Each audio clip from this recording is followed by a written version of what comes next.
Welcome to Revolution Against Evolution. I'm your host, Doug Sharp. Your co-host Rich Gear here as well, and Doug, we got a little skullduggery this evening, don't we? Yeah, this show is going to be called Talking Heads. Talking Heads, because I love it. We have some three guests with us today, and we're going to call this guest Eber. This guest is Job, and this guest will be Aussie. Right.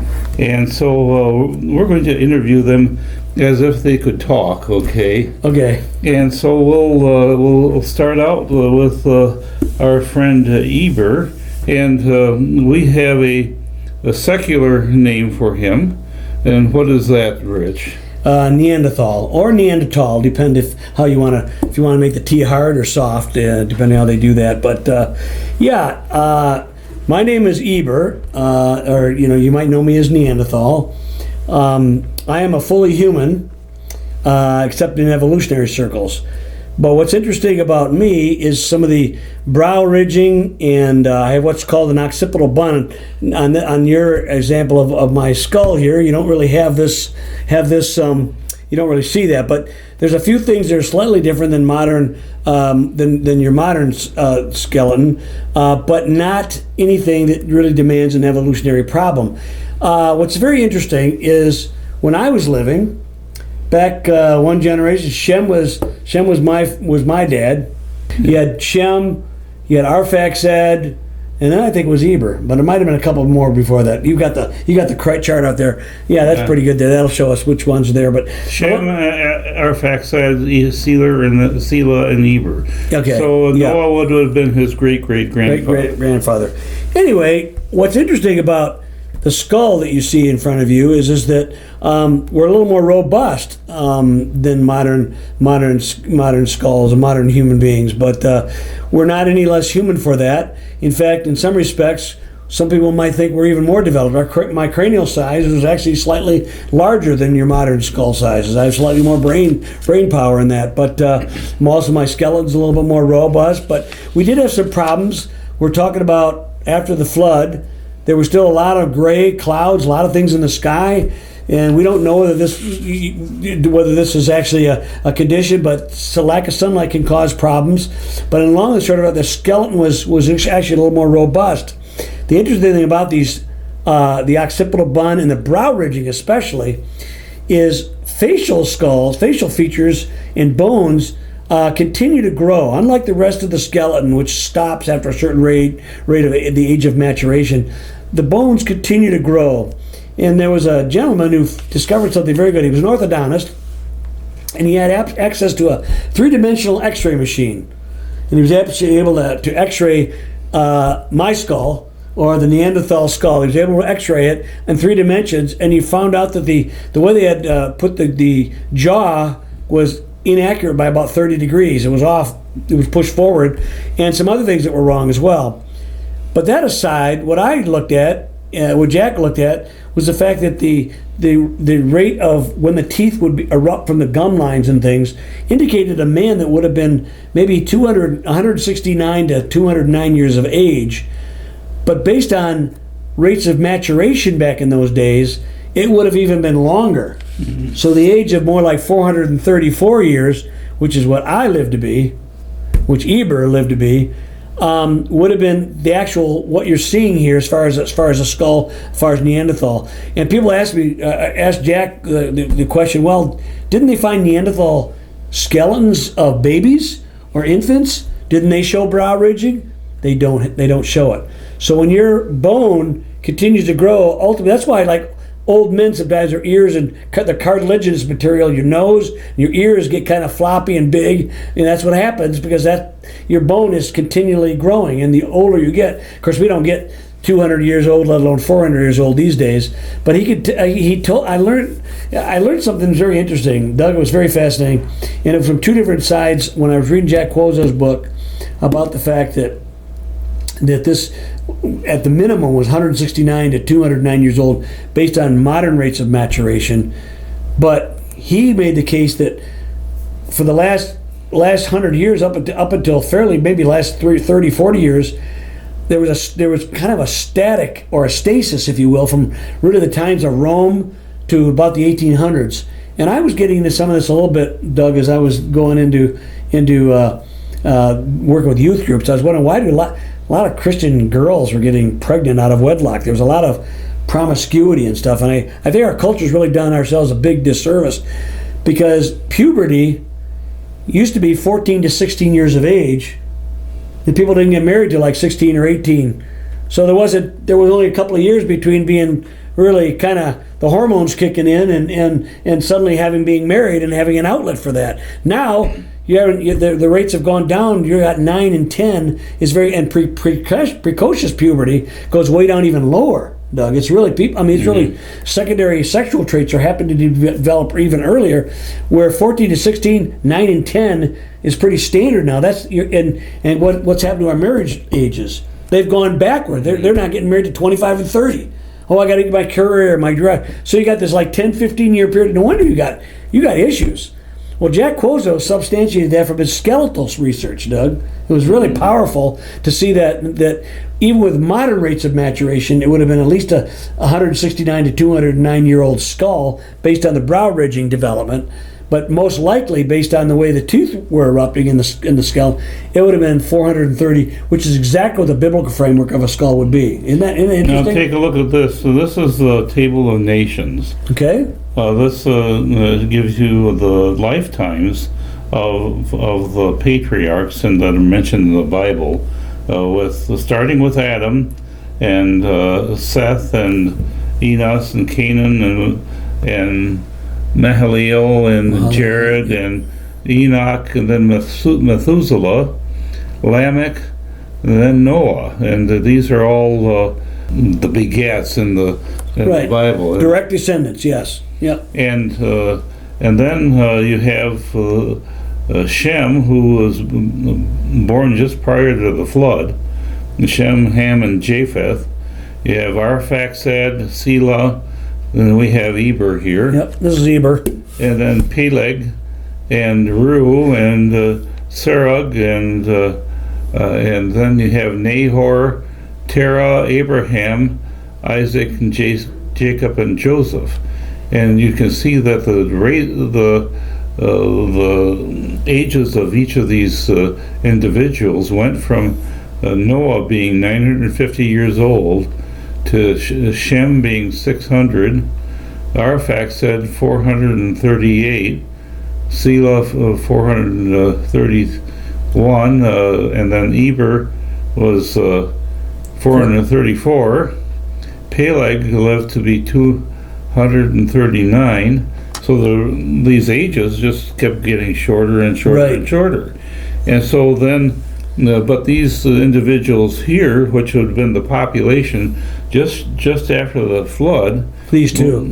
Yeah. Well, that one would have been, but that's a different. Yeah, this one here is, this would have been the much older individual, whereas this one would have been about the time of Job, and that's why I call him Job. You call him Job. I didn't. I started mentioning. I don't know if I did, but the brow ridging did not exist in infants. Did I? I don't know if I mentioned that or not. You did mention that. So, because that was very critical. Because if the brow ridging existed on little kids, you still could make a case that they're fully human, but different genetic thing. But they did not. But the brow ridging did not exist in the children. They only existed. So this indicates the Neanderthal skulls we have are very old. So, Doug, let's talk about Job now. Okay, let's introduce Job. He was likely a contemporary of Abraham, somewhere around that time. So he would have been about 10 generations after Noah, and he is known by our secular friends as Cro-Magnon man. Right. And you can see this particular skull is not very much different at all from modern skull. No. There's and I think that the evolutionists recognize that. They just now set Cro-Magnon man aside as just fully human, and they also acknowledge that Neanderthal is fully human as well. Yep. And so we agree with both of those Both of those assessments. conclusions. Yep. Yep. And so Job really has a story to tell in the Bible, and he's the one who God subjected to allowed Satan to subject him to a trial. And you can, if you read the book of Job, it tells about all the different things Job was it was a contest between him and God, and the Lord showed Satan, well, the fellow is somebody who maintained his integrity and his righteousness, and so Satan, he says, "Oh yeah, well, watch what I do." Yep. And so all within days, Job lost his family, his wealth, and his health. And he had to endure boils all over his body. And then he had 3 or 4 friends show up. They didn't do him much good. And the whole book of Job is where these 3 friends are debating with Job and telling him, speculating what kind of great sin that he had committed that brought all this calamity upon him. And it was just a big issue, but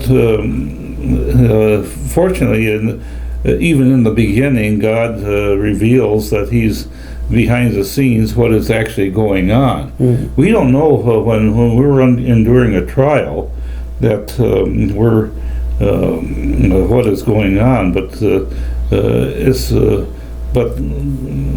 without a test, there's no testimony. And his wife even told him to go curse God and die. Yeah. Yeah. What use is that going to be? Yeah, I know. But yet he maintained his integrity, and he also questioned God. He talked to God and said, "Well, what is all this all about?" And ultimately God restores everything to Job, and he's lost, and he died about 200 years old. Abraham was 175. Right. So that might have been, it was got to be within a generation. Maybe It was the same generation, 200 to 175. Because even Abraham's son lived to be 180. Isaac lived to be actually 5 years longer than he had. And that one little earlier you mentioned that it was like Eber and 434, and who's the one right before Eber? Selah. Yeah, he lived 431. So there's juxtaposition, just like we have today. We have somebody might die at 52, and then somebody else dies at 96. You know what I'm saying? So that probably was the same. You're right, the same generation. But it also is very consistent with what we know from the environment.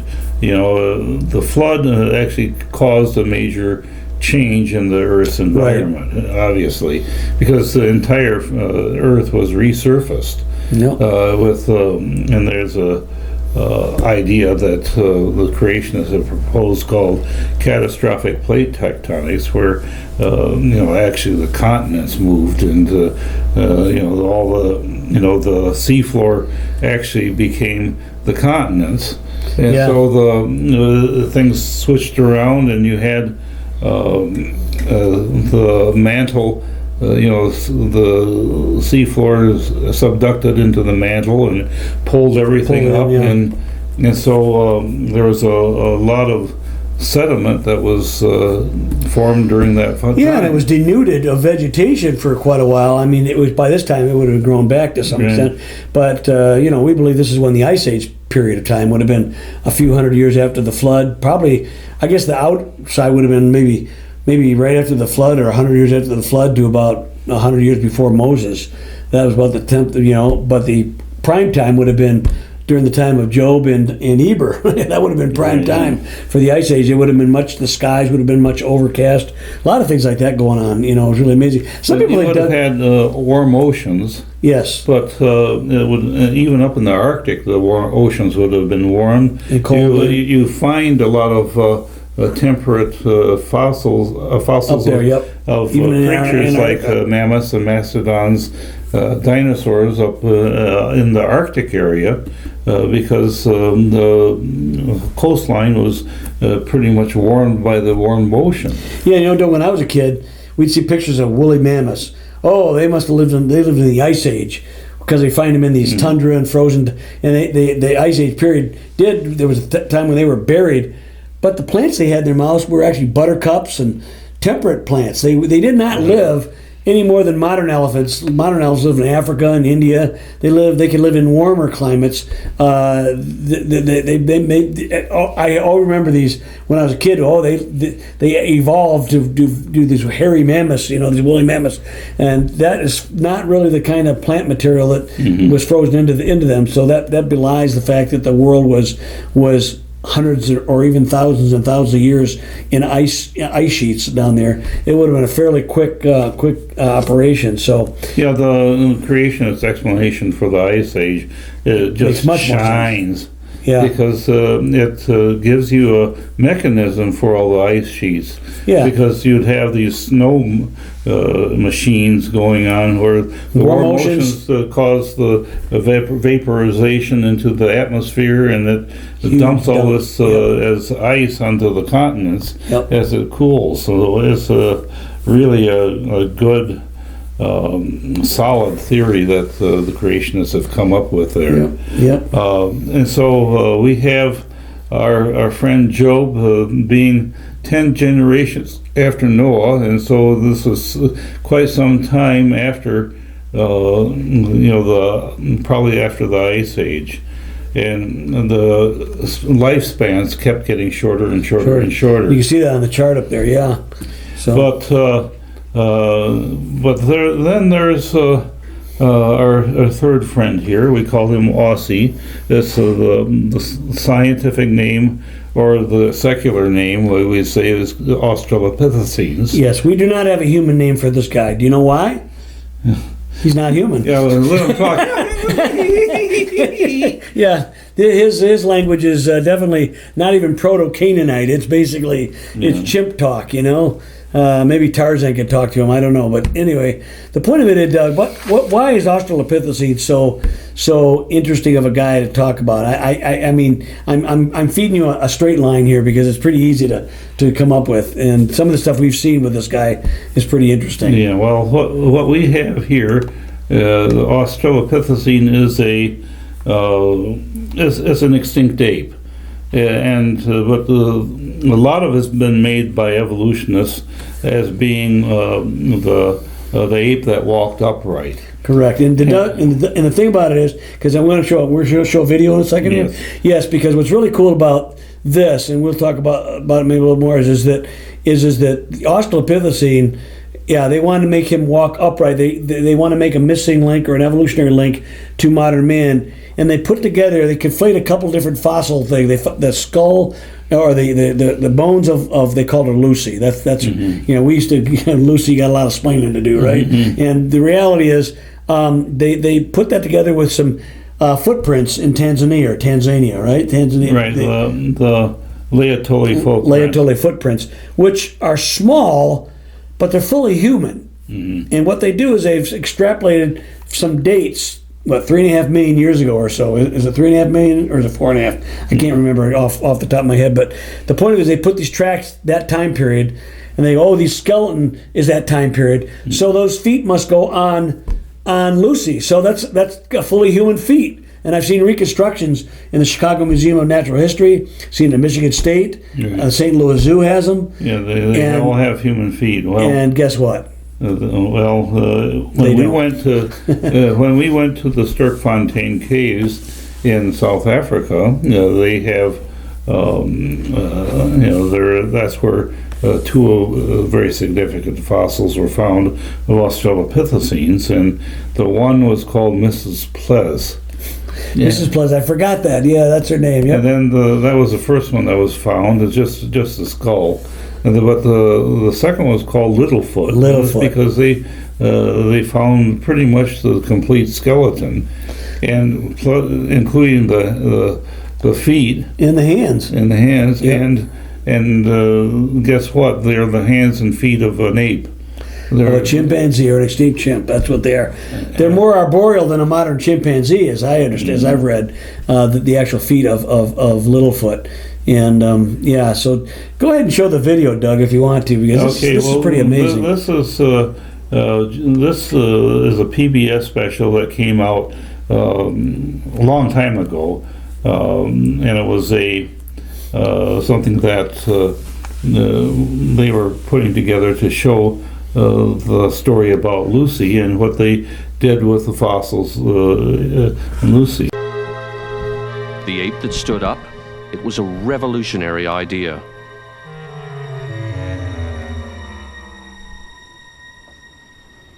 We needed Owen Lovejoy's expertise again, because the evidence wasn't quite adding up. The knee looked human, but the shape of her hip didn't.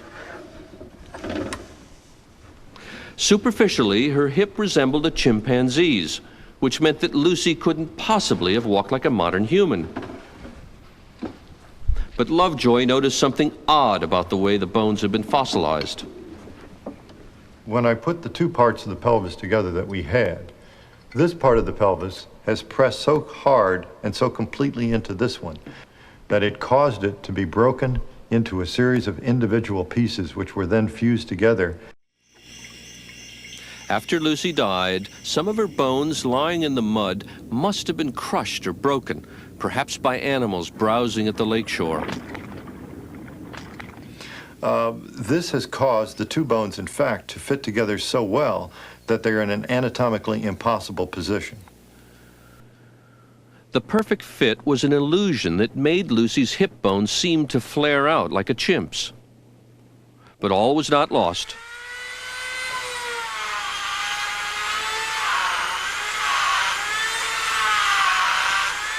Lovejoy decided he could restore the pelvis to its natural shape. He didn't want to tamper with the original, so he made a copy in plaster. He cut the damaged pieces out and put them back together the way they were before Lucy died. It was a tricky job, but after taking the kink out of the pelvis, it all fit together perfectly, like a three-dimensional jigsaw puzzle. As a result, the angle of the hip looks nothing like a chimp's, but a lot like ours. Well, Doug, what do you say about that? It's hard to really imagine why you would have such a how you can actually boldly show them fabricating this evidence. This evidence, yeah. Well, Doug, the thing is, we've known this for a long time. Evolution has been the dominant paradigm, the dominant worldview for 100 years, in the scientific community. Even a lot of the churches have bought into it. And it's unfortunate because they feel that they can get away with doing things like this with impunity. Of course, this PBS special, I think, was done before they found Littlefoot, I think. Right. And so they didn't know they were going to get busted. But the reality is, it looks like a chimpanzee because it was a chimpanzee. That's right. What is wrong with that? It fit together perfectly as a chimpanzee. You can see it. The actual original fit together. It wasn't until, but then, we tell you it can't be that. So we're going to doctor the cast. It wasn't luckily they didn't do the original skeleton and made it. Now, you know what? That reminds me of the days when we used to do jigsaw puzzles. Get the puzzle hammer out, or let's cut the piece to fit. You're not going to get the right picture, but you're going to get the puzzle pieces to fit. Anybody can do. That's not science, Doug. That's an a priori assumption that they made this adaptation by grinding up the pelvis. I mean, it was amazing. That Doug, I can't believe you actually found that. If you see this, it really gives you a perspective of how blind people can be enough to, if the evidence really doesn't show what you really want it to be. See, then we're going to make it fit. They're going to make it fit, and that's what. Get the puzzle hammer out. And so, We'll make it fit. There's another piece of this that was similar to that. There was an article that was published many years ago, and it was called "Lucy: The Trouble with Dating an Older Woman." And what it was talking about was that this volcanic tuff that they dated with potassium argon dating was not fitting the timeline that Johansen wanted, and so he sent the samples back to the lab about 7 different times, got different dates each time. And finally one of them apparently was well within the range that he wanted to publish, and so he published that one but not the other ones, and so this particular article called him out for doing that. Well, yeah, we know that, Doug. We've talked about, in this program, we've talked about dating methods and the assumptions that go along with them that could give you any kind of dates that you want. They sometimes appeal to what they call isochron, where they date several methods. But even there, it doesn't work out exactly right. But you're dealing with the same parameters. You might get similar dates. I don't know, but and there are other reasons. But the assumptions that they use on these dating methods are just huge. And you have all kinds of problems. But in this case, this isn't even about a dating method. This is about literally doctoring a skeleton, you know? Right, yeah. And so we call them out for doing that. And so it's there's a lot of things with the dating methods. And the other problem was where they found the knee joint. The knee joint was, forgot about that. About 1.5 miles away and a little bit lower in the strata. Yep. And yet it was the human knee joint that made it work. Well, they said that yes, there were two different finds that they found, but they conflated the Lucy was missing the knee joint, so they took the one over here to make it work with it, and so that's another problem. You know what's so really weird, Doug? I read years ago, maybe you can refresh my memory of this, that there was actually some Sumatran apes that could actually stand upright for a few minutes. Oh yeah, and so that doesn't really, even if you stand upright, it doesn't even prove anything. Her feet, Australopithecine's feet and hands, are chimpanzees. We see the doctoring of the hip joint that messes it up, and they conflating tracks that were fully human, and they go, oh, they're smaller, so they're going to fit Lucy's feet. You never heard of what about the pygmies, the pygmy type tribes? They're shorter, smaller in stature. We have humans that go from 2'6", they call them little people, you know, right. And even smaller, all the way up to like 4 foot, you know, and that's a genetic trait that happens, and you're still fully human, but no, they put these tracks because they had this dating method. And where it was found in the rock strata, and they conflated the two together, and like they did with the knee joint. It's just a scandal. There are no ape men. No. We have human, ape.